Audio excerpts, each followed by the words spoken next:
Good morning, all. Hello. Audible അല്ലേ? Morning.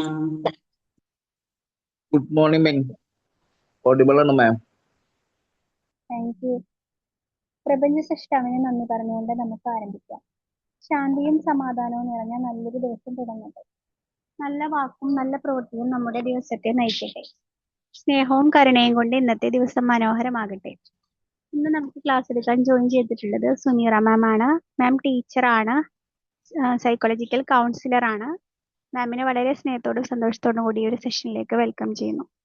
അതുപോലെ ഇവിടെ ജോയിൻ ചെയ്തിട്ടുള്ള എല്ലാവരെയും സ്നേഹത്തോടു കൂടി ഈ ഒരു സെഷനിലേക്ക് സ്വാഗതം ചെയ്യുന്നു.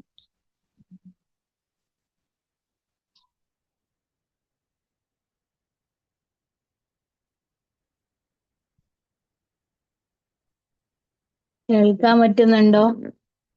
കേൾക്കാം കേൾക്കാം മാം. ഇന്ന് എനിക്ക് വീഡിയോ ചെറിയൊരു പ്രശ്നമുണ്ട്. ഓഡിയോ പോരെ? അതെ മാം. Okay okay okay.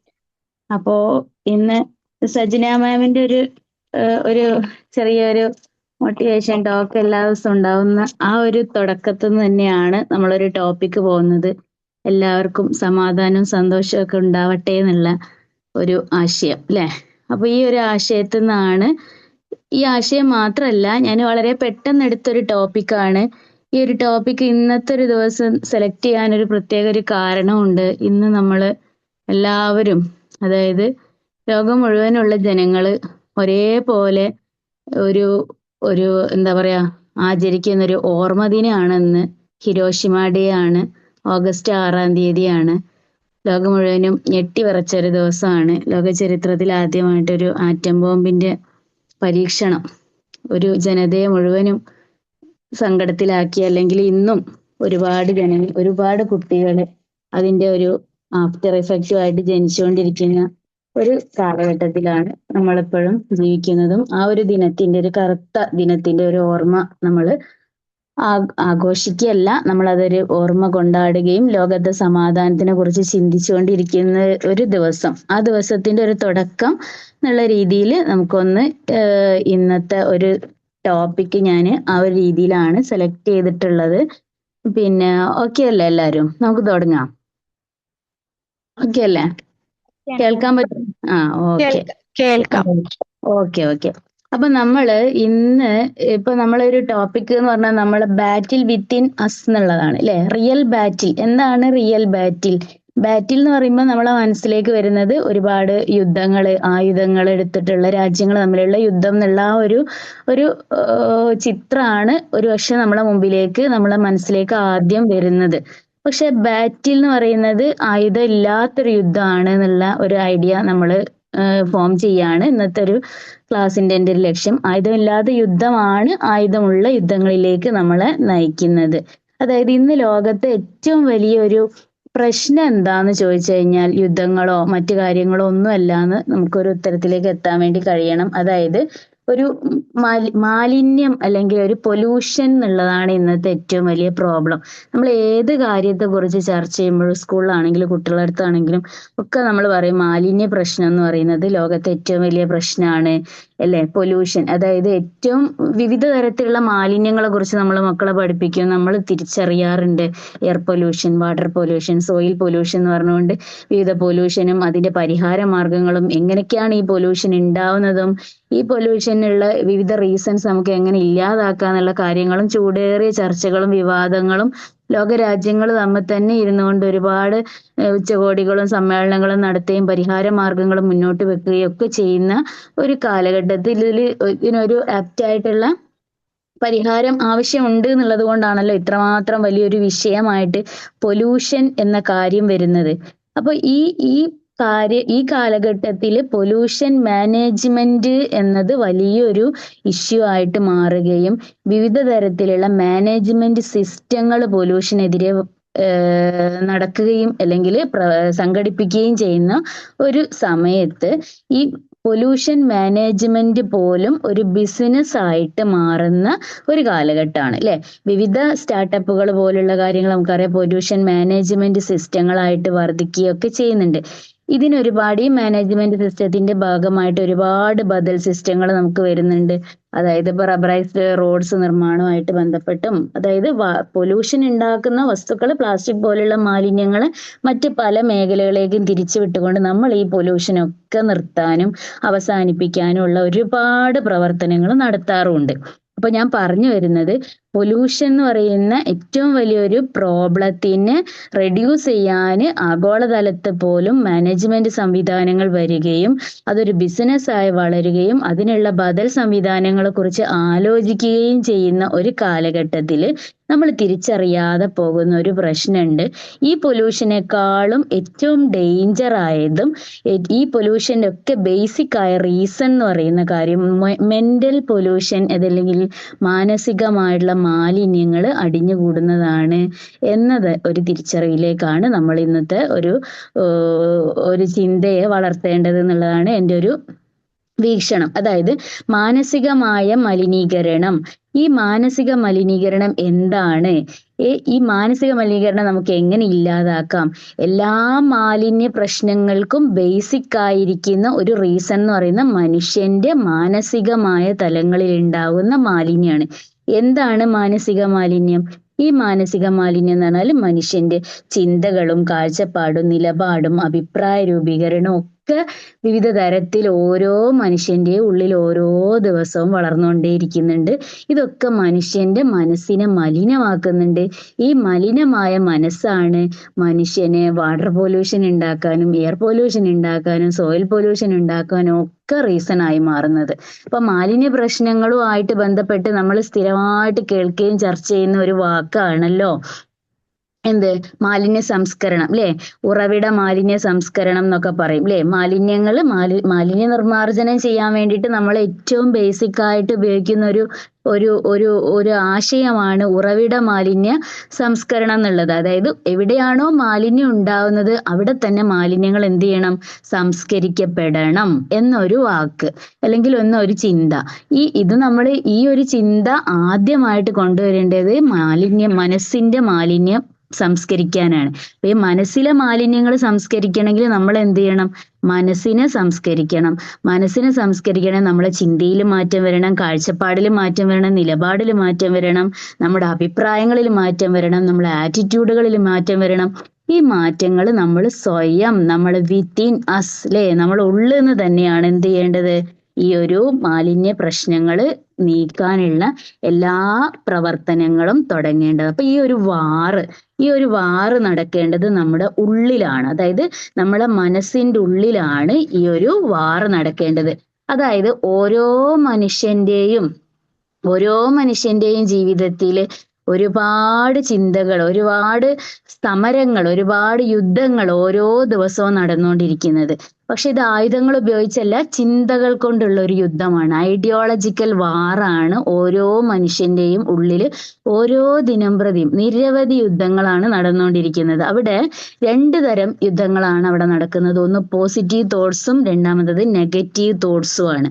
Positive thoughts എന്ന് പറയുന്നത് ഏറ്റവും പ്രധാനമായിട്ട് വരുന്നതാണ് സ്നേഹം, ക്ഷമ, പ്രതീക്ഷ, അതേപോലെ ആത്മവിശ്വാസം, കരുണ തുടങ്ങിയതൊക്കെ പോസിറ്റീവ് തോട്ട്സുകളാണ്. ഒപ്പം നെഗറ്റീവ് തോട്ട്സ് ആയിട്ട് എതിർവശത്ത് നമ്മൾ ഉള്ളിൽ തന്നെ രൂപം കൊള്ളുന്നതാണ് കോപം, അസൂയ, ഭയം, നിരാശ, മടുപ്പ്, ഇങ്ങനെയുള്ള. അപ്പൊ ഇത്തരം പോസിറ്റീവ് തോട്ട്സും നെഗറ്റീവ് തോട്ട്സും തമ്മിൽ നടക്കുന്ന വലിയൊരു സംഘർഷം ഓരോ കാര്യത്തിലും ഓരോ ഘട്ടങ്ങളിലും നമ്മളെ മനസ്സിൽ ഇങ്ങനെ നടന്നുകൊണ്ടിരിക്കുന്നുണ്ട്. ഈ ചിന്തകൾ തമ്മിലുള്ള യുദ്ധത്തിൽ ആരാണ് ജയിക്കുന്നത്? ഏത് വശമാണ് ജയിക്കുന്നത്? പോസിറ്റീവ് തോട്ട്സ് ആണോ നെഗറ്റീവ് തോട്ട്സ് ആണോ? ഇതിനനുസരിച്ചായിരിക്കും നമ്മളെ ഓരോ പ്രവർത്തനങ്ങളിലും നമ്മൾ കാണിക്കുക. നെഗറ്റീവ് തോട്ട്സ് ആണ് നമ്മളവിടെ ഫീഡ് ചെയ്ത് വളർത്തുന്നതെങ്കിൽ, ഫീഡ് ചെയ്ത് വളർത്തുക എന്നുള്ളത് കൊണ്ട് ഞാൻ ഉദ്ദേശിക്കുന്നത് ഒരു ചെറിയൊരു കഥ പറയാം. അതായത് ഒരു ചെറിയ കുട്ടി ഒരു വൈസ് മാനോട് ചോദിക്കുന്നുണ്ട്. പണ്ട് ഒരു കഥ എവിടെയോ വായിച്ചൊരു ഓർമ്മയുണ്ട്. അതായത് മനസ്സ് എന്ന് പറയുന്നത് രണ്ട് ചെന്നായകൾ തമ്മിലുള്ള ഒരു സംഘർഷമാണ്.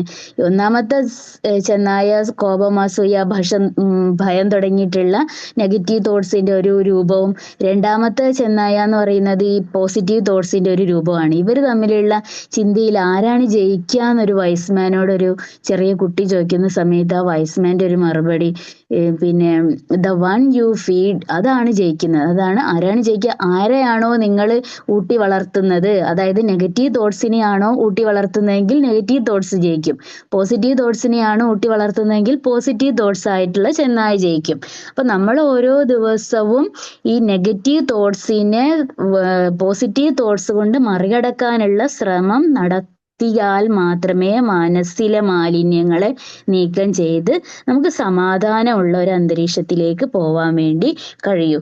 ഈ പുറമേയുള്ള സംഘർഷങ്ങൾ അല്ലെങ്കിൽ പുറമേയുള്ള യുദ്ധങ്ങൾ എന്ന് പറയുമ്പം പൊതുവെ നമ്മളെ വീട് നശിപ്പിക്കും, നഗരങ്ങളെ നശിപ്പിക്കും, അല്ലെ, ഭൗതികമായിട്ടുള്ള ആസ്തികളെ നശിപ്പിക്കും, ഇങ്ങനെ ഒരുപാട് നാശനഷ്ടങ്ങൾ ഉണ്ടാക്കുന്നതാണ് ഭൗതിക യുദ്ധങ്ങൾ അല്ലെങ്കിൽ പുറത്തുള്ള നടക്കുന്ന യുദ്ധങ്ങളെങ്കിൽ, ഇന്റേണൽ വാർ അല്ലെങ്കിൽ നമ്മളെ മനസ്സിനകത്ത് നടത്തുന്ന ഈ രണ്ട് തോട്ട്സുകൾ തമ്മിൽ നടത്തുന്ന ചിന്തയിൽ നെഗറ്റീവ് തോട്ട്സ് ജയിക്കുന്ന പക്ഷം ഉണ്ടാകുന്നത് നമ്മളെ സ്വപ്നങ്ങളുടെ തകർച്ചയാണ്, ബന്ധങ്ങളുടെ തകർച്ചയാണ്, ആത്മവിശ്വാസത്തിന്റെ തകർച്ചയാണ്. ഇതോടുകൂടി മനുഷ്യന് സ്വത്തം നഷ്ടപ്പെട്ട ഒരു അവസ്ഥയിലേക്ക് മാറുകയും ഇത്തരത്തിലുള്ള ആളുകളുടെ ഒരു കൂട്ടായ്മ ഒരു നിരവധി പ്രശ്നങ്ങൾ, സമൂഹത്തിലെ എല്ലാ പ്രശ്നങ്ങൾക്കും കാരണമായിട്ട് മാറുകയും ചെയ്യുന്നുണ്ട്. അതായത് ഒരു ഫാമിലി പ്രോബ്ലം ഉണ്ടാവാം, ഫാമിലി പ്രോബ്ലം സോഷ്യൽ പ്രോബ്ലം ആയി മാറണം, സോഷ്യൽ പ്രോബ്ലം എന്ന് പറയുന്നത് ഒരു വലിയ പ്രോബ്ലങ്ങളിലേക്ക് നയിക്കാനുള്ള ഒരു സാധ്യത, സാധ്യത മാത്രമല്ല തീർച്ചയായിട്ടും അങ്ങനെ തന്നെയാണ്. അതുകൊണ്ട് ഫസ്റ്റ് ആയിട്ട് ഏറ്റവും ആദ്യഘട്ടത്തിൽ നമ്മൾ വിജയിക്കേണ്ടത് പിന്നെ നമ്മളെ ഇന്റേണൽ വാറിലാണ്, മനസ്സിലുണ്ടാവുന്ന ഈ ഒരു യുദ്ധത്തിലാണ് നമ്മൾ ഏറ്റവും പ്രധാനമായിട്ടും കോൺസെൻട്രേഷൻ കൊടുത്ത്, ചെറിയ പണിയല്ല, നല്ല ക്ഷമയോട് കൂടിയിട്ട് നമ്മൾ ഏറ്റവും കൂടുതൽ പോസിറ്റീവ് തോട്ട്സിനെ വളർത്തിയെടുത്താൽ മാത്രമേ നമുക്ക് എന്ത് ചെയ്യാൻ പറ്റുള്ളൂ, ഏറ്റവും നല്ല ചിന്തയോടുകൂടി ഏറ്റവും നല്ല സ്വഭാവത്തോടു കൂടി ജീവിക്കാൻ കഴിയുകയുള്ളൂ എന്നതാണ്. അപ്പൊ ഇങ്ങനെ ജീവിക്കുന്ന സമയത്ത് നെഗറ്റീവ് തോട്ട്സിന്റെ ഒരു പരാജയം നമ്മൾ അവിടെ എന്ത് ചെയ്യും, സമാധാനത്തിലേക്ക്, പീസിലേക്ക് എത്തിക്കും, അല്ലെ. ഈ പീസ് എന്ന് പറയുന്നത് എന്താണ് സത്യത്തിൽ? പീസ് എന്ന് പറയുന്നത് സമാധാനം എന്ന് പറയുന്നത് അതിന്റെ ഒരു വാക്ക് യുദ്ധമില്ലാത്ത അവസ്ഥ എന്നുള്ളത് മാത്രമാണോ? അല്ല എന്നാണ് എൻ്റെ ഒരു വിശ്വാസം. കാരണം നമുക്കറിയാം, സെക്കൻഡ് വേൾഡ് വാർ കഴിഞ്ഞതിന് ശേഷം ലോകത്ത് സമാധാനം നിലവിൽ വന്നു, സമാധാനത്തിന് വേണ്ടി ഒരു സംഘടന രൂപം കൊണ്ടു എന്നൊക്കെ നമ്മൾ പഠിച്ചിട്ടുണ്ട്. പക്ഷെ ഈ സമാധാനത്തിന് വേണ്ടി UNO നിലവിൽ വന്ന സമയത്തും USSRും അമേരിക്കയും തമ്മിൽ ഒരുപാട് സംഘർഷങ്ങൾ നിലവിലുണ്ടായിട്ടുണ്ട്. അപ്പോൾ അവിടെ ഡയറക്റ്റ് യുദ്ധം ഉണ്ടോ എന്ന് ചോദിച്ചാൽ യുദ്ധമില്ല, യുദ്ധം ഇല്ലേ എന്ന് ചോദിച്ചാൽ യുദ്ധമുണ്ട്. അങ്ങനെയുള്ള ഒരു കണ്ടീഷൻ. അപ്പൊ പക്ഷെ അവിടെ പിന്നെ ഫിസിക്കൽ വാർ, അതായത് ആയുധങ്ങൾ എടുത്തൊരു യുദ്ധവും നടക്കാത്തൊരു കാലഘട്ടം, ആശയപരമായുള്ള സംഘടനകൾ നിലവിലിരുന്ന ഒരു സമയം. ഈ സമയത്താണ് ബെർണാഡ് ബറൂച്ച് പിന്നെ ശീതസമരം അല്ലെങ്കിൽ കോൾഡ് വാർ എന്നുള്ള പേരിട്ട് ചരിത്രത്തിൽ വിളിച്ചിട്ടുണ്ടായിരുന്നത്, അല്ലെ. അപ്പൊ ഈ കോൾഡ് വാർ എന്ന് പറയുന്ന പോലെ യുദ്ധം, പ്രത്യക്ഷത്തിൽ യുദ്ധം ഇല്ലാത്ത എല്ലാ സമയത്തും നമുക്ക് സമാധാനം ഉണ്ടായിക്കൊള്ളണമെന്നില്ല. അപ്പോ സമാധാനം ഇല്ലാത്തൊരവസ്ഥ, യുദ്ധമില്ലാത്ത അവസ്ഥ മാത്രമല്ല സമാധാനം എന്ന് പറയുന്നത്. അതായത് സമാധാനം പൂർണ്ണമായിട്ട് കൈവരിക്കണമെങ്കിൽ മറ്റുള്ളവരെ ബഹുമാനിക്കണം, തെറ്റ് സംഭവിച്ചാൽ നമ്മൾ ക്ഷമ ചോദിക്കാൻ പഠിക്കണം, മറ്റുള്ളവരുടെ തെറ്റുകളെ നമ്മൾ ക്ഷമിക്കാൻ പഠിക്കണം, കോപത്തിന് പകരം സൗമ്യമായി പെരുമാറാൻ പഠിക്കണം. ഇത്തരം കാര്യങ്ങളൊക്കെ നമ്മൾ സമാധാനത്തിന്റെ ഭാഗമാണ്. ഇതൊന്നും ഇല്ലാത്തൊരു കാലഘട്ടത്തിൽ നമുക്കൊരിക്കലും സമാധാനം ലഭിക്കാൻ പോകുന്നില്ല. നമ്മൾ എല്ലാ സമയത്തും സംഘർഷഭരിതമായ മനസ്സായിരിക്കും. ഈ മനസ്സുകൊണ്ട് നമ്മൾ നിരന്തരം ഇറിറ്റേറ്റഡ് ആയിരിക്കും. ഓരോ ദിവസം സമാധാനത്തിൽ കിടന്നുറങ്ങാൻ പറ്റാത്ത അവസ്ഥ, നമ്മളെ ഇന്റേണൽ ഇത്തരത്തിലുള്ള ഈ ഒരു മാനസിക സമ്മർദ്ദം നമ്മളെ നയിക്കും എന്നുള്ളതാണ് ലോക ചരിത്രത്തിൽ നടന്നുകൊണ്ടിരിക്കുന്നത്. അതായത് യുദ്ധമില്ലാത്ത അവസ്ഥ ഒരിക്കലും സമാധാനത്തിന്റെ അന്തരീക്ഷമല്ല. കോൾഡ് വാറിന്റെ പീരീഡ് ഒരിക്കലും കോൾഡ് വാർ ഒരു സമാധാനത്തിന്റെ അന്തരീക്ഷം ക്രിയേറ്റ് ചെയ്തിട്ടില്ല. രാജ്യങ്ങൾ തമ്മിൽ ബഹുമാനം ഉണ്ടായിട്ടില്ല, രാജ്യങ്ങൾ തമ്മിൽ പരസ്പര ശത്രുത ഉണ്ടായിട്ടുണ്ട്. ഈ ശത്രുത മുതലെടുത്തുകൊണ്ട് അവര് ഒരുപാട് സംഘടനകൾ, നാറ്റോ, സീറ്റോ, സെന്റോ തുടങ്ങിയിട്ടുള്ള ഓർഗനൈസേഷൻസ് ഉണ്ടാക്കിയിട്ടുണ്ട്, ആയുധങ്ങൾ വാരിക്കൂട്ടിയിട്ടുണ്ട്. ഈ ആയുധ കച്ചവടം വ്യാപകമായി നടന്നിട്ടുണ്ട്. ഇതൊക്കെ മുതലെടുക്കാൻ വേണ്ടി ചില ആളുകളും ഉണ്ട്, സാമ്പത്തിക ലക്ഷ്യം മുൻനിർത്തി കുറെ രാജ്യങ്ങളും ഉണ്ടായിട്ടുണ്ട്. അപ്പോൾ ഇത്തരം കാര്യങ്ങളിലൂടെ നമുക്ക് മനസ്സിലാക്കാൻ പറ്റുന്ന ഒരു കാര്യം എന്താണെന്ന് വെച്ച് കഴിഞ്ഞാല് നമ്മൾ ഇന്റേണൽ കോൺഫ്ലിക്റ്റ് എന്ന് പറയുന്നത് ഒഴിവാക്കണമെങ്കിൽ നമ്മൾ എന്ത് ചെയ്യണം? പോസിറ്റീവ് തോട്ട്സിനെ വളരെ നല്ല രീതിയിൽ വളർത്തിയെടുക്കണം.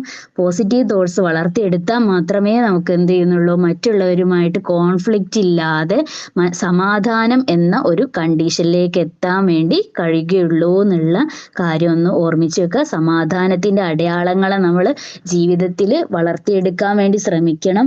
നമുക്കറിയാം ഗാന്ധിജി പറഞ്ഞിട്ടുള്ള ഒരു കാര്യം നമുക്കിവിടെ ശ്രദ്ധേയമാണ്. ഗാന്ധിജി പറഞ്ഞിട്ടുള്ള ഒരു കാര്യം എന്താ?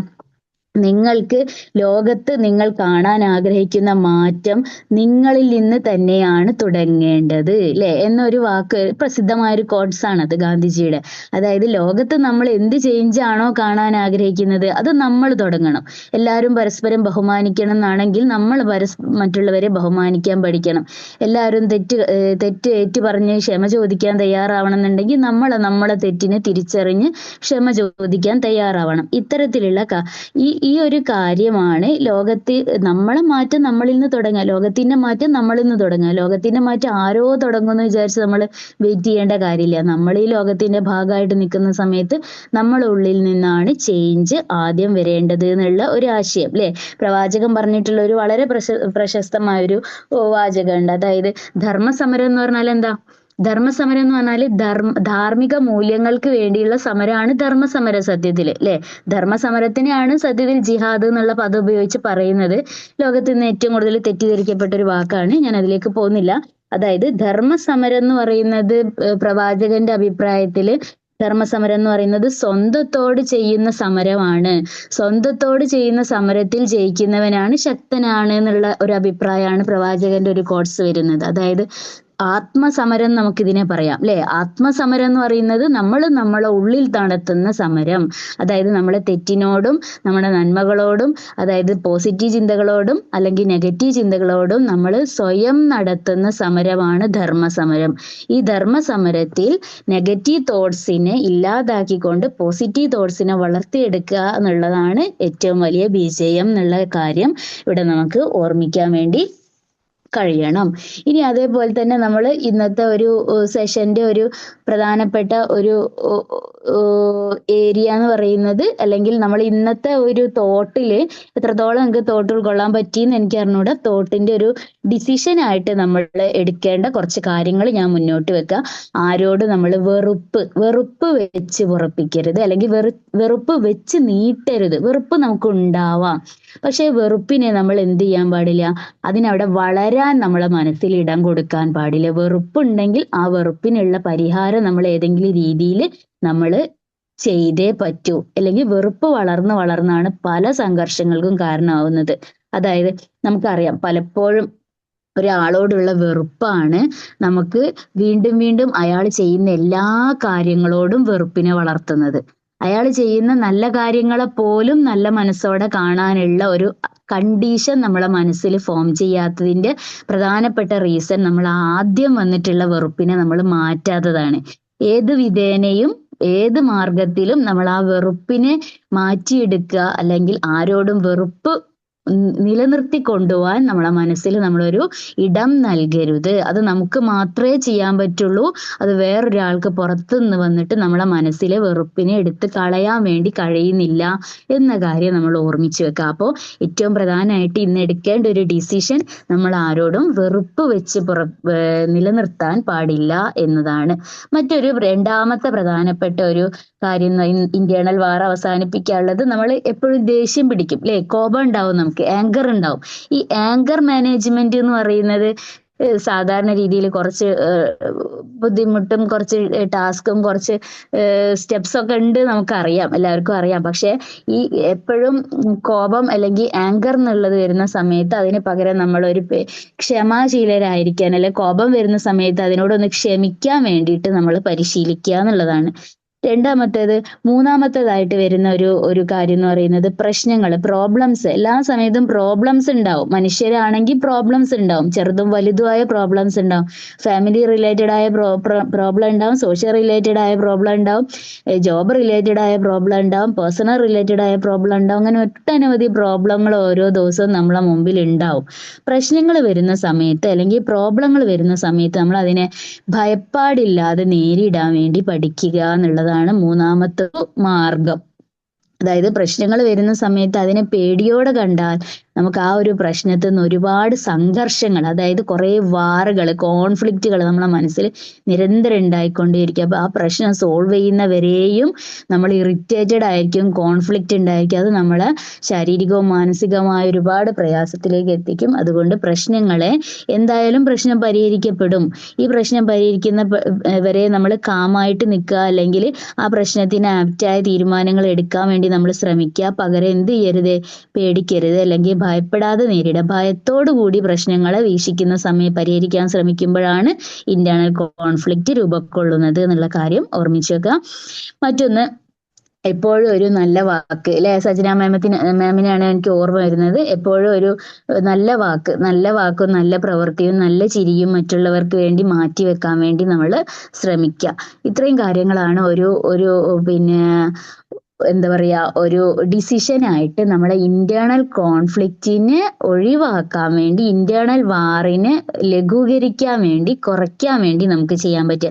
ഈ ഇന്റേണൽ കോൺഫ്ലിക്റ്റ് ഒഴിവാക്കുന്ന സമയത്ത് മാത്രമേ നമുക്ക് മനസ്സമാധാനം അല്ലെങ്കിൽ പീസ് എന്ന് പറയുന്ന ഒരു കാര്യങ്ങളിലേക്ക് എത്താൻ പറ്റുള്ളൂ. പീസും വാറും എപ്പോഴും നമ്മൾ ഒരുമിച്ച് പറയുന്നതാണ്. പീസ് ആൻഡ് വാർ, യുദ്ധവും സമാധാനവും എന്ന് പറയുന്നത്, അല്ലെ. യുദ്ധവും സമാധാനം എന്ന് പറയുമ്പോൾ യുദ്ധം ഇല്ലാതിരിക്കണമെങ്കിൽ ഇല്ലാത്ത അവസ്ഥ മാത്രമല്ല പീസ്. ത്തിന് പകരം നമ്മൾ ഈ പറഞ്ഞ പോലെയുള്ള എല്ലാ കണ്ടീഷൻസും, നമ്മളെ മാനസികമായ നിലകളൊക്കെ സാറ്റിസ്ഫൈ ചെയ്ത് വരുമ്പോൾ മാത്രമേ സമാധാനം ക്രിയേറ്റ് ചെയ്യുള്ളൂ. യുദ്ധം ഇല്ലാത്തത് കൊണ്ട് സമാധാനം ക്രിയേറ്റ് ചെയ്യൂല. ഇപ്പോ ഈ ആനുകാലികമായിട്ട് നമ്മൾ ഇന്നത്തെ ഒരു ടോപ്പിക്കും ഇന്നത്തെ ഒരു ദിവസത്തിന്റെ പ്രാധാന്യം വെച്ചുകൊണ്ട് ചെറിയൊരു കാര്യം കൂടെ നമ്മളൊന്ന് ഓർമ്മിച്ചെടുക്കേണ്ടതുണ്ട്. ഇപ്പോ നമുക്കറിയാം, അലൈഡ് പവേഴ്സും ആക്സിസ് പവേഴ്സും ആണ് സെക്കൻഡ് വേൾഡ് വാറിൽ പ്രധാനമായിട്ടും ഉണ്ടായിരുന്ന രണ്ട് ശക്തികൾ, അല്ലെ. അതായത് അലൈഡ് പവേഴ്സിൽ വരുന്നത് പ്രധാനമായിട്ടും UK-യും USA-യും ചൈനയും ഫ്രാൻസും USSR-ഉം ആയിരുന്നു, അല്ലെ. അതിൽ ഏറ്റവും പ്രധാനമായിട്ട് അവസാനം അലൈഡ് പവേഴ്സിലേക്ക് ജോയിൻ ചെയ്ത ഒരു രാജ്യമാണ് അമേരിക്ക. 1941 പേൾ ഹാർബർ ആക്രമണത്തോടു കൂടിയാണ് അമേരിക്ക യുദ്ധത്തിലേക്ക് പ്രത്യക്ഷമായിട്ട് വരുന്നത്. അതുവരെ ഇന്റേണൽ കോൺഫ്ലിക്റ്റ്, സത്യത്തിൽ ആ ഒരു രൂപത്തിൽ തന്നെയാണ് അമേരിക്കയുടെ പ്രവർത്തനം അവിടെ ഉണ്ട്. വാറിൽ അമേരിക്ക ഉണ്ടോന്ന് ചോദിച്ചാൽ ഇല്ല, ഉണ്ടോന്ന് ചോദിച്ചാൽ ഉണ്ട് എന്ന് നമുക്ക് പറയാൻ പറ്റും. ഇന്റേണൽ ആയിട്ട് ഒരു തരം നീക്കങ്ങൾ നടത്തിയിരുന്ന ഒരു രാജ്യമാണ് അന്ന് അമേരിക്ക. ആക്സിസ് പവേഴ്സിലാണെങ്കിൽ ഫാസിസ്റ്റ് രാജ്യങ്ങളാണ് ജർമ്മനി, ഇറ്റലി, ജപ്പാൻ. ഈ 3 രാജ്യങ്ങളാണ് ആക്സിസ് പവേഴ്സ്. മറുവശത്ത് അവിടെ 2 ഗ്രൂപ്പ് ഉണ്ട്, കോൺഫ്ലിക്റ്റുകൾ ഉണ്ട്. ആശയപരമായിട്ടും പ്രത്യക്ഷത്തിലും സമരങ്ങളും സംഘട്ടനങ്ങളും നടന്നുകൊണ്ടിരിക്കുന്ന സമയത്ത്, യുദ്ധം മുഴുവനും പറയല്ല, അവസാന ഘട്ടത്തിൽ വരുന്നൊരു വളരെ ട്വിസ്റ്റ് ആയിട്ടുള്ള ഒരു മൊമെന്റ് എന്ന് പറയുന്നത് അലൈഡ് പവേഴ്സ് ആക്സിസ് പവേഴ്സിൽ പ്രധാനപ്പെട്ട ജർമ്മനി, ഇറ്റലിയും പരാജയപ്പെടുത്തുന്നുണ്ട്. ജർമ്മനി, ഇറ്റലിയും പരാജയപ്പെടുത്തിയതിനു ശേഷം ജർമ്മനിയുടെയോ ഇറ്റലിയുടെയോ അത്രയൊന്നും സ്ട്രോങ് അല്ലാത്തൊരു രാജ്യമാണ് ജപ്പാൻ. ജപ്പാനില് അണുബോംബ് പരീക്ഷണം നടത്തുക എന്ന് പറയുന്നത് എന്തുകൊണ്ടാണ് അമേരിക്ക ബോംബിട്ടത് എന്നുള്ളതിൽ വേറൊരു വശവും കൂടെ അവിടെ ഉണ്ട് എന്നാണ് ചരിത്രം പഠിക്കുന്ന സമയത്ത് നമുക്ക് മനസ്സിലാവുന്നത്. ഈ ജർമ്മനിയോ ഇറ്റലിയോ പരാജയപ്പെടുത്തിയ പോലെ തന്നെ ആയുധങ്ങൾ ഉപയോഗിച്ച് അല്ലെങ്കിൽ സൈനിക നീക്കത്തിലൂടെ പരാജയപ്പെടുത്താൻ പറ്റിയ ഒരു കുഞ്ഞു രാജ്യമാണ് ജപ്പാൻ. പക്ഷേ USSR-ന്റെയും ഫ്രാൻസിന്റെയും നേതൃത്വത്തിലുള്ള അല്ലെങ്കിൽ ഇംഗ്ലണ്ടിന്റെയും നേതൃത്വത്തിലുള്ള ഒരു സൈന്യം ജപ്പാനെ കീഴടക്കാൻ വേണ്ടി നീക്കം തുടങ്ങിയതുമാണ്. അപ്പൊ ജപ്പാനെ കീഴടക്കാൻ വേണ്ടി പോകുന്ന ഈ നീക്കത്തിന് മുമ്പേ, അതായത് ഇവരിവിടെ എത്തുന്നതിന് മുമ്പേ വേൾഡ് പവർ ആയിട്ടുള്ള ഒരു അംഗീകാരം കിട്ടാൻ വേണ്ടിയിട്ടാണ് ഈ അമേരിക്ക ഈ ഒരു കുറുക്കു വിദ്യ ഉപയോഗിച്ചുകൊണ്ട് ഈ ആറ്റം ബോംബ് വർഷണം നടത്തിയത്. അമേരിക്ക മാത്രമാണ് അതിന് ഉത്തരവാദി. അപ്പൊ ഈ ഒരു ആറ്റം ബോംബ് വർഷണം നടത്തുന്ന സമയത്ത് ജപ്പാൻ പൂർണ്ണമായിട്ടും പൊടിഞ്ഞു പോയതാണ്. അപ്പോൾ ജപ്പാനെ നശിപ്പിക്കുക എന്നതിൽ, അല്ലെങ്കിൽ ജപ്പാനെ തോൽപ്പിക്കുന്നതും നശിപ്പിക്കുന്നതും രണ്ടാണ്. ജപ്പാനെ തോൽപ്പിക്കുക എന്നതിലുപരിയായിട്ട് ലോക ശക്തി അല്ലെങ്കിൽ സാമ്രാജ്യത്വ മോഹം അല്ലെങ്കിൽ വേൾഡ് പവർ ആയിട്ട് മാറണം എന്ന അമേരിക്കയുടെ ഒരു കുതന്ത്രമാണ് അല്ലെങ്കിൽ ദുർവാശിയാണ്, ദുർബുദ്ധിയാണ് ഇത്തരത്തിലുള്ള ഒരു നീചമായ ഒരു പ്രവർത്തനത്തിലേക്ക് ഈ സമയത്ത് സെക്കൻഡ് വേൾഡ് വാറിന്റെ എൻഡിനെ കൊണ്ടെത്തിക്കാനുള്ള കാരണം. അവിടുന്ന് അങ്ങോട്ട് ലോകത്തിനെ നോക്കുകയാണെങ്കിൽ നമുക്കിത് വളരെ വ്യക്തമാണ്. അതായത് സെക്കൻഡ് വേൾഡ് വാറിന് ശേഷം, ജപ്പാന്റെ തകർച്ചയ്ക്ക് ശേഷം പിന്നീട് വരുന്നത് ഒരു ബൈപോളാർ വേൾഡ് ആണ്. ബൈപോളാർ വേൾഡ് വരുന്നു. അതായത് USSRന്റെ അമേരിക്കയുടെയും ശക്തി അല്ലെങ്കിൽ അധികാരം നിലനിന്നിരുന്ന ഒരു രാജ്യം, ഒരു വേൾഡ് എക്കോണമി അല്ലെങ്കിൽ ഒരു വേൾഡ് സിസ്റ്റം നിലയിൽ വരുന്നു. അതില് അവിടെയാണ് നമ്മൾ ശീതസമരം കാണുന്നത് അല്ലെ. ഇന്റേണൽ കോൺഫ്ലിക്റ്റ്, രണ്ട് രാജ്യങ്ങൾ തമ്മിൽ നേരിട്ട് യുദ്ധമുണ്ടോ? ഇല്ല. പക്ഷെ അവിടെ രണ്ട് രാജ്യങ്ങൾ തമ്മിൽ സംഘർഷങ്ങളുണ്ടോ? ഉണ്ട്. എങ്ങനെയുള്ള സംഘർഷങ്ങളാണ്? ആന്തരിക സംഘർഷങ്ങൾ. അപ്പോൾ ഒരാള് ഓരോ സഖ്യങ്ങൾ രൂപീകരിക്കാനും ആയുധങ്ങൾ വാരിക്കൂട്ടാനും ഒക്കെ ശ്രമിച്ചു. ഇതിന്റെ ഇടയിലും മുതലെടുക്കുന്ന രാജ്യം അമേരിക്കയുടെ സാമ്പത്തിക താല്പര്യം തന്നെ ആയിരുന്നു എന്ന് നമുക്ക് പറയാൻ വേണ്ടി പറ്റും. എന്നിരുന്നാലും 1990-91 കാലഘട്ടം ആകുമ്പോഴേക്കും ഈ പൂർണ്ണമായിട്ടും സോവിയറ്റ് യൂണിയന് ആഗോളവൽക്കരണത്തിന്റെ പാതയിലേക്ക് വരികയും സോവിയറ്റ് ഐഡിയകൾ തകരുകയും പിന്നെ ഒരു യൂണിപോളാർ വേൾഡ് എന്നുള്ള രൂപത്തിൽ അമേരിക്ക ഒരു സാമ്രാജ്യത്വ രാജ്യമായിട്ട് അല്ലെങ്കിൽ വേൾഡ് പവറായിട്ട് ലോക പോലീസായിട്ട് ചമയുന്ന ഒരു അവസ്ഥ നമുക്ക് കാണാൻ വേണ്ടി കഴിയും. അതിന്റെ ഒരു തുടർച്ച തന്നെയാണ് ഇന്ന് നമ്മൾ കാണുന്ന പശ്ചിമേഷ്യൻ സംഘർഷങ്ങളെന്ന് നമുക്ക് മനസ്സിലാക്കി വെക്കാം. അപ്പൊ ഇത്തരം സംഘർഷങ്ങളൊക്കെ തന്നെയും ലോക ചരിത്രത്തിൽ ഒരുപാട് മാറ്റങ്ങൾ വരുത്തുന്നുണ്ട്. പക്ഷെ ഈ മാറ്റങ്ങളുടെ ഒക്കെ ബേസിക് ഐഡിയോളജി അല്ലെങ്കിൽ ബേസിക് റീസൺ എന്ന് പറയുന്നത് മാനസിക സംഘർഷങ്ങളാണ്. വ്യക്തികൾ തമ്മിലുള്ള മാനസിക സംഘർഷങ്ങൾ, രാജ്യങ്ങൾ തമ്മിലുള്ള മാനസിക സംഘർഷങ്ങൾ, കൂട്ടായ്മകൾ തമ്മിലുള്ള മാനസിക സംഘർഷങ്ങൾ, അതേപോലെ തന്നെ എന്താ പറയാ, രാജ്യങ്ങൾ തമ്മിലുള്ള മാനസിക സംഘർഷങ്ങൾ, പിന്നെ ഫാമിലീസ് തമ്മിലുള്ള മാനസിക സംഘർഷങ്ങൾ, ഇങ്ങനെ സമൂഹത്തിലുള്ള വ്യത്യസ്ത ഭാഗങ്ങളിൽ ഉണ്ടാകുന്ന മാനസിക സംഘർഷങ്ങളാണ് ഓപ്പൺ വാറിലേക്ക് നയിക്കുന്നത്. അതുകൊണ്ട് സമൂഹത്തിലെ ഏറ്റവും ബേസിക് ഫാക്ടർ അല്ലെങ്കിൽ ഏറ്റവും പ്രധാനപ്പെട്ട ഒരു ഘടകം, ഏറ്റവും അടിസ്ഥാന ഘടകം എന്ന രീതിയിൽ ഓരോ മനുഷ്യനും സംഘർഷങ്ങളുമായിട്ട് ബന്ധപ്പെട്ട് ഏറ്റവും ഇമ്പോർട്ടൻ്റ് ആണ്. ഓരോ മനുഷ്യന്റെയും ഇത്തരം സംഘർഷങ്ങൾ തുടങ്ങുന്നത് മാനസികമായ നിലയിലാണ്. ഇപ്പൊ ഇന്റേണൽ വാറിന് അതിജീവിച്ചാൽ ഒരു മനുഷ്യന്റെ മാനസികമായിട്ടുള്ള യുദ്ധങ്ങളെ, സംഘർഷങ്ങളെ അതിജീവിക്കാൻ കഴിഞ്ഞാൽ മാത്രമേ അയാൾക്ക് ഒരു പുറത്തേക്കുള്ള മറ്റുള്ള ചിന്തകളെ ഇല്ലാതാക്കാനും സമൂഹത്തിലേക്കോ വീടിലേക്കോ സമൂഹത്തിലേക്കോ രാജ്യത്തിനോ ഒരു നല്ല രീതിയിലുള്ള ഒരു അന്തരീക്ഷം അല്ലെങ്കിൽ ഒരു സമാധാനപരമായ അന്തരീക്ഷം ക്രിയേറ്റ് ചെയ്യാൻ വേണ്ടി കഴിയുകയുള്ളൂ എന്ന ഒരു കാര്യം കൂടെ നമ്മൾ ഇന്നത്തെ ദിവസം ആയതുകൊണ്ട് മാത്രമാണ് ഞാൻ ഈ ഒരു കാര്യം കൂടെ പറഞ്ഞു നിർത്തിയത്. അപ്പൊ ഇത്രയും കാര്യങ്ങൾ എല്ലാവർക്കും ഫോളോ ചെയ്യാൻ പറ്റുമോ എന്ന് എനിക്ക് അറിഞ്ഞൂടാ.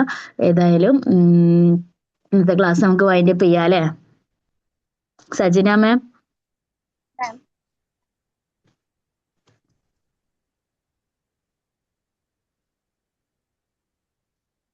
ആരുമില്ലേ?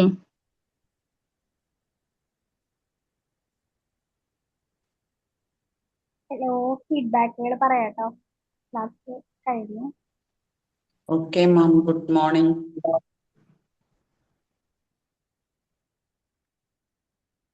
Good morning. ശരിക്കും ഇപ്പം സത്യത്തിൽ ഒരു വാറ് കഴിഞ്ഞ ഒരു അവസ്ഥയിലാണ് പോലെ. എങ്ങനെയാണ് ആ ഒരു ടോപ്പിക്കിൽ നമുക്കൊരു ഇമ്പാക്റ്റ് വന്നത്? എന്തായാലും വളരെ നന്നായിട്ടുണ്ടായിരുന്നു. മാം പറഞ്ഞ പോലെ നമ്മള് മാലിന്യ സംസ്കരണം ആദ്യം നടത്തേണ്ട മനുഷ്യന്റെ ഉള്ളിലാണ് എന്നുള്ളത് വളരെ വലിയൊരു സത്യമാണ്. കാരണം മനുഷ്യന്റെ മനസ്സിനകത്തുള്ള മാലിന്യങ്ങൾ നീക്കം ചെയ്യാത്തിടത്തോളം കാലം ലോകത്ത് ഇങ്ങനെ എല്ലാ കാര്യങ്ങളും കൂടുതലുണ്ടായി വരും എന്നുള്ളതും ഇത്തരം കാര്യങ്ങൾ ഉടലെടുക്കുന്നതൊക്കെ ഇതിലൂടെ തന്നെയാണെന്നുള്ളത് തന്നെയാണ്. അപ്പോ ഈ പറഞ്ഞ പോലെ നമ്മളെ മനസ്സിന്റെ അകത്തുള്ള എല്ലാ കാര്യങ്ങളും നമ്മൾ നീക്കം ചെയ്യുമ്പോൾ, നീക്കം ചെയ്യാന്ന് പറഞ്ഞാൽ ഇത്തരം മാലിന്യങ്ങൾ, അസൂയ, കുശുമ്പ്, ദേഷ്യം, അങ്ങനെയുള്ളത്. ദേഷ്യത്തെ നമുക്ക് മുഴുവനായിട്ടും പൂർണ്ണമായിട്ടും ഒഴിവാക്കാൻ പറ്റൂല. ദേഷ്യത്തെ നമുക്ക് നിയന്ത്രിക്കാൻ മാത്രമേ പറ്റുള്ളൂ. നിയന്ത്രണം കൊണ്ടുവരിക എന്നുള്ളത് ഒരു പ്രാക്ടീസാണ് എന്നുള്ളതാണ്. എന്തായാലും ഈ ഒരു ദിനത്തില് അതിനെ വെച്ചുകൊണ്ട് ആ ഒരു കാര്യം ശരിക്കും മനുഷ്യന്റെ മനസ്സിനകത്ത് ചെയ്യേണ്ട വലിയൊരു പ്രാക്ടീസാണ് എന്നുള്ള ഒരു മെസ്സേജ് തന്ന മാമിന് വളരെയധികം thanks. Thank you ma'am.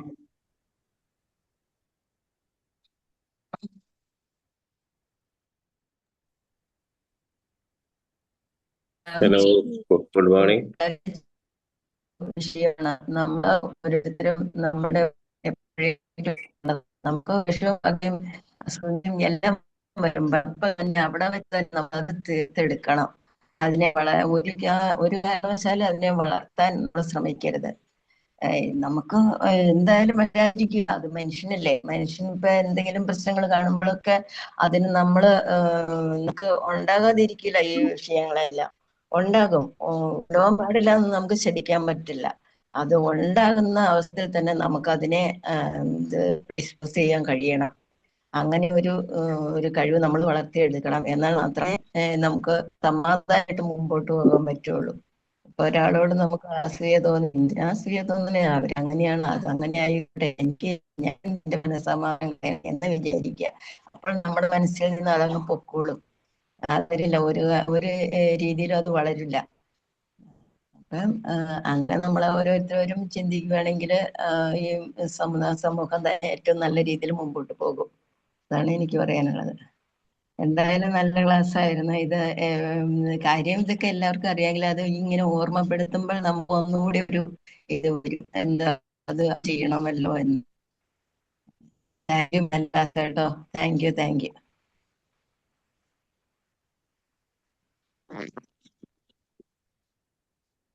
Hello, good morning. Audible ആണോ? ഗുഡ് മോർണിംഗ് സർ, ഓഡിബിൾ ആണ്.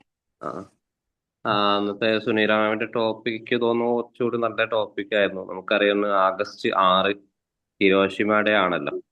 നമ്മുടെ ജപ്പാനിലെ ഹിരോഷിമ നഗരത്തിൽ മുമ്പ് ആണവ ബോംബ് നടന്ന്, കാരണം ഇന്നത്തെ സ്കൂളിലൊക്കെ ഒരു വലിയൊരു സ്റ്റോറി പോലെ ഈ ഒരു ദിവസത്തെ പിന്നെ ഒരു ആക്ടിവിറ്റി പോലുമായിട്ട് നമ്മുടെ സ്കൂളിലൊക്കെ അത് ഓർമ്മപ്പെടുത്തലായിട്ട് എടുക്കാറുണ്ട്.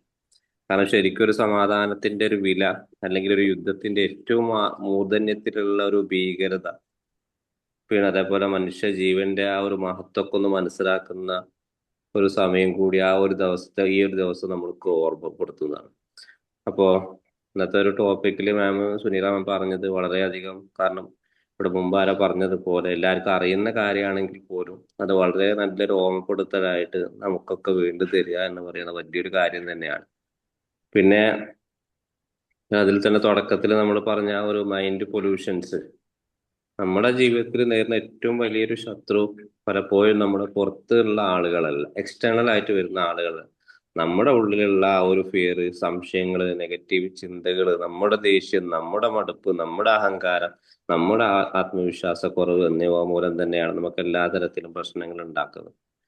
അപ്പോ ആ ഒരു ഫിയറിനെ നമ്മൾ കേൾക്കണോ, അല്ലെങ്കിൽ നമ്മുടെ ധൈര്യത്തെ നമ്മൾ തന്നെ കേൾക്കുകയാണെങ്കിൽ, നമ്മുടെ തോൽവിയെ നമ്മൾ തന്നെ അംഗീകരിക്കുകയാണെങ്കിൽ, നമ്മൾ വീണ്ടും അതിലേക്ക് ശ്രമിച്ചു പോവുകയാണെങ്കിൽ, നമ്മൾ മറ്റുള്ള ആളുകളെ ആരെയും കുറ്റപ്പെടുത്താതെയോ സ്വയം വളരാൻ തീരുമാനിക്കുകയോ ചെയ്തു കഴിഞ്ഞാൽ നമുക്ക് യഥാർത്ഥ വിജയം എന്താണെന്ന് നമുക്ക് കണ്ടെത്താൻ പറ്റും. നല്ലൊരു സമാധാനം നമ്മുടെ ലൈഫിൽ ഉണ്ടാക്കിയെടുക്കാൻ പറ്റും എന്നുള്ളതാണ് എനിക്ക് ഇവിടുന്ന് മനസ്സിലായത്. ഏതായാലും വളരെ നന്നായിട്ടുണ്ട് പറഞ്ഞു. ആ ഒരു ഫ്ലോ തന്നെ അങ്ങനെ പറയാതെ അങ്ങനെ പറഞ്ഞു പോയി. ഒരുപാട് താങ്ക്സ്. Okay, thank U.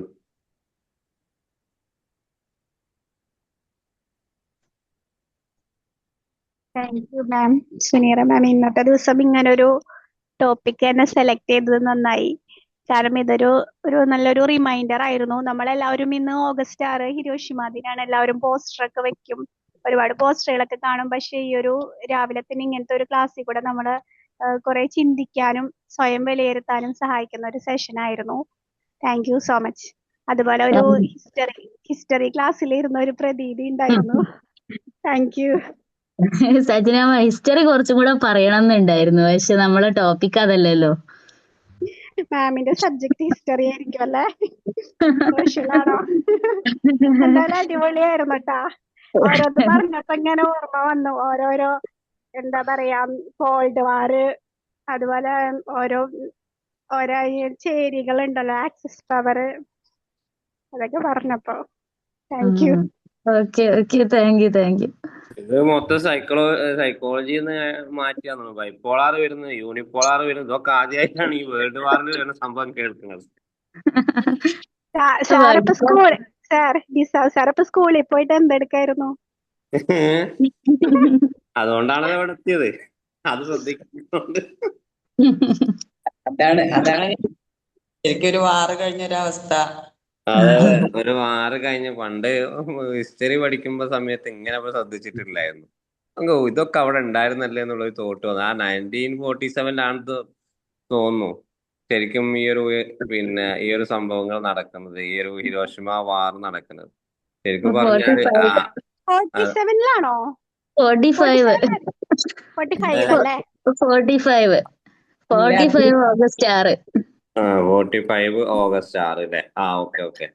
അപ്പൊ അന്നത്തെ ശരിക്കും നമുക്ക് അവിടെ ഇപ്പോഴും ഈ ഒരു ഹിരോഷിമ അതേപോലെ നാഗസാക്കിയിലൊക്കെ നടക്കുന്ന സംഭവങ്ങൾ ഇപ്പോൾ അവിടെ ജനിക്കുന്ന കുട്ടികൾ ഇപ്പോഴും അതിന്റെ എഫക്റ്റുകൾ ഉണ്ട് എന്നാണ് ശാസ്ത്രീയ പഠനങ്ങൾ നടക്കുന്നത്. അതെ, കുട്ടികൾക്ക് ഇപ്പോഴും അതേപോലെ പലതരത്തിലുള്ള വൈകല്യങ്ങൾ സംഭവിക്കുന്നു എന്നുള്ളതാണ്. കാരണം വർഷങ്ങൾക്ക് മുമ്പ് ഉണ്ടാക്കിയ അവിടെ ഇട്ട ഒരു അണുബോംബിന്റെ കാരണം വർഷങ്ങൾ പിന്നിട്ടും അത് എഫക്റ്റീവ് ആവുന്നു. അതിന്റെ റിഫ്ലക്ഷൻ എത്രത്തോളം ഉണ്ട് എന്ന് നമുക്ക് ഊഹിക്കാൻ പോലും കഴിയില്ല. അപ്പൊ ആ രാജ്യത്തുള്ള സമാധാനം എങ്ങനെ ഉണ്ടാവും അവർക്ക് അവിടെ? ഏതായാലും നല്ലൊരു ഓർമ്മപ്പെടുത്തലായിരുന്നു. ബാക്കിയുള്ളവരോട് പറയട്ടെ. ഇത്രയധികം ഭീകരതകളൊക്കെ അവിടെ നടന്നിട്ടും ജപ്പാൻ എന്ന് പറഞ്ഞ രാജ്യം അവരുടെ ആ ഒരു ഇതുകൊണ്ട് തന്നെ ഒരുപാട്, എന്താ പറയാ, നമ്മൾ അങ്ങനെയാണ് കേട്ടിട്ടുള്ളത് അല്ലെ. ജപ്പാനെ കുറിച്ച് കേൾക്കുമ്പോ അവരുടെ നല്ല ശീലങ്ങളും ഒക്കെ കൊണ്ട് കുറെയൊക്കെ അവരതിങ്ങനെ തരണം ചെയ്ത് വന്നു എന്നുള്ളതാണ്. അതെ, അത് ഏറ്റവും വലിയ തെളിവാണ് ഈ പ്രാവശ്യം നടന്നിട്ട് വേൾഡ് കപ്പ്. അതായത് ഇപ്പൊ നടന്ന വേൾഡ് കപ്പ് ഫുട്ബോളിൽ അമേരിക്കന്റെ അല്ല, ഈ ഒരു ജപ്പാന്റെ ലാസ്റ്റ് മാച്ച് അവര് തോറ്റിട്ടും ആ ഒരു സ്റ്റേഡിയം മൊത്തം അവര് ക്ലീൻ ചെയ്തിട്ടാണ്, ഏറ്റവും നല്ലൊരു സാമൂഹ്യ പ്രവർത്തനം നടത്തിയിട്ടാണ് അവർ അവിടുന്ന് എല്ലാവരുടെ മനസ്സിലും ഇറങ്ങിയിട്ടാണ് അവർ പോയിട്ടുള്ളത്. ആ ജപ്പാനിലെ ആ ഒരു അവരുടെ ഫുട്ബോൾ ടീമിന്റെ ഒരു ഫേവറേറ്റ് ആയിട്ട് അവർ വന്ന് അമേരിക്കയിലെ മെക്സിക്കോയിലാണ് കളി നടന്നിട്ടുള്ളത്. അവിടെ വന്ന് ഒരു ടീമും ചെയ്യില്ല, സ്വന്തം ഗ്രൗണ്ട് ആ ഒരു സ്റ്റേഡിയം ഒന്ന് ക്ലീൻ ആക്കി പോവാൻ. കാരണം അവര് തോറ്റിട്ടില്ല, അവര് വീണ്ടും ജയിച്ചു എന്നുള്ളതാണ്. അതെ അത് അവരുടെ ഒരു മെന്റൽ പവറാണ്. അതാണ് നമ്മൾ പറയല്ലോ, ഫീനിക്സ് പക്ഷിയെ പോലെ ചാരക്കൂമ്പാരത്തിൽ നിന്ന് ഉയർന്നു വന്ന ജപ്പാൻ എന്ന് പൊതുവെ അലങ്കാരികമായിട്ട് പറയാറുണ്ട്. അതാണ് ജപ്പാന്റെ ഒരു കണ്ടീഷൻ എന്ന് പറയുന്നത്. അതാണ് ഇന്ന് ലോകത്തെ ഏറ്റവും വലിയൊരു വ്യവസായ രാജ്യമായിട്ട് ജപ്പാൻ വളരാൻ ഉള്ള കാരണം എന്ന് പറയുന്നത് തന്നെ ജപ്പാനിലെ വിൽ പവറാണ്, ജനങ്ങളുടെ ഭരണകൂടവും ജനങ്ങളും.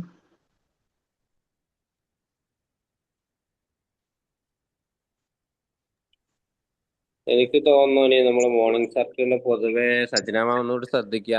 എല്ലാ ദിവസവും നമ്മൾ എടുക്കുന്ന ട്രെയിനേഴ്സിനെ കൊണ്ട് ഒന്ന് നേരത്തെ ഒരു വോയിസ് വിട്ടാലേ, ഏകദേശം ടോപ്പിക്കിനെ കുറിച്ചൊരു വോയിസ് വിട്ടാലേ കുറച്ചുകൂടി മുമ്പ് ആളുകൾ വരും എന്നുള്ളതാണ്. ഇന്നത്തെ ഒരു ടോപ്പിക്കൊക്കെ ലൈവായിട്ട് വരും, അത്യാവശ്യം മിസ്സിങ് തന്നെയായി ആളുകൾക്ക്.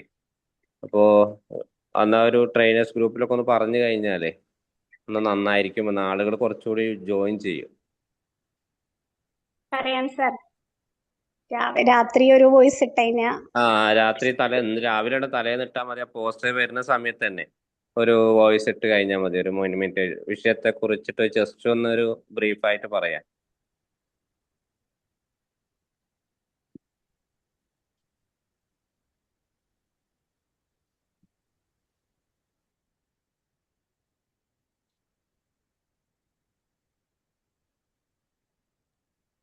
ഇനി ആർക്കും ഒന്നും പറയാനില്ലെങ്കിൽ നമുക്ക് വൈൻഡപ്പ് ചെയ്യാലേ. ഓക്കെ. എല്ലാവരും ഓരോരുടെ തിരക്കുകളിലേക്കൊക്കെ പോകാനുള്ള സമയമായി. രാവിലത്തെ തിരക്കാണല്ലോ. അതെ. ഇന്നാണെങ്കില് കുറച്ച് ദിവസങ്ങൾക്ക് ശേഷം സ്കൂളൊക്കെ ഒന്ന് അതെ. Thank you all. Thank you so much. Thank you.